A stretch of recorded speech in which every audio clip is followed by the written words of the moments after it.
हल्की हल्की बारिश हो रही थी और एक 10 साल का युग घर पे अपने पापा का इंतज़ार कर रहा था।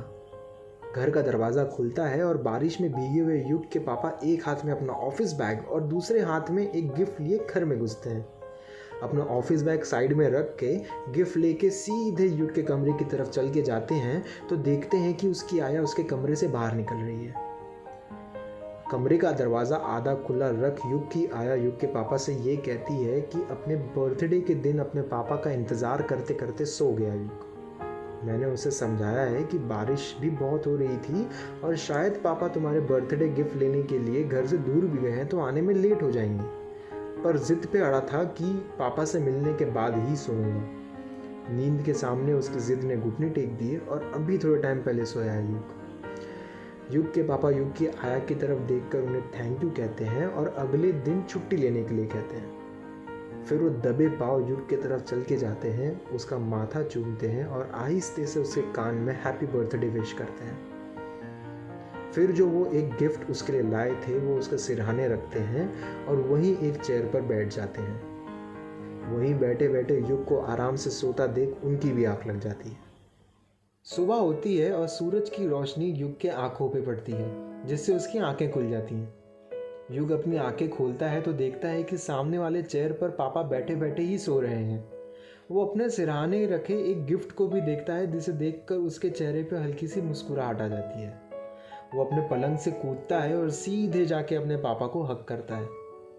पापा अपनी आंखें खोलते हैं और अपने बेटे को हैप्पी बर्थडे विश करते हैं।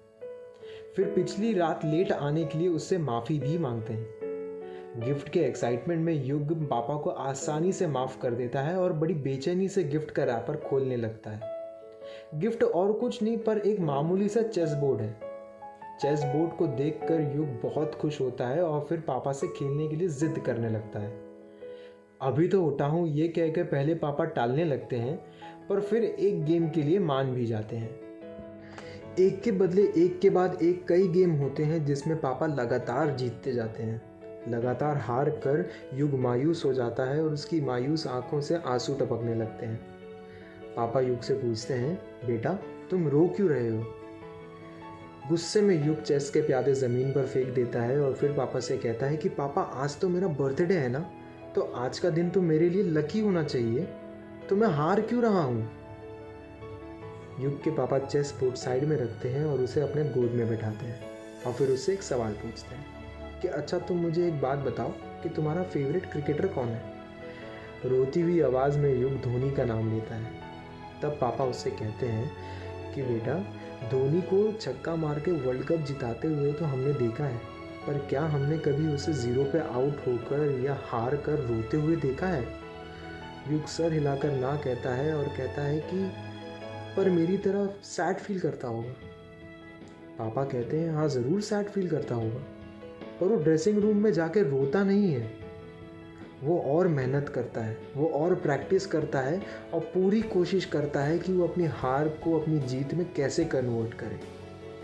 तो बेटा अपनी हार से मायूस होना नहीं, अपनी हार से जीतना सीखो, क्योंकि हार भी एक बार जीतती है जब वो किसी को हराती है।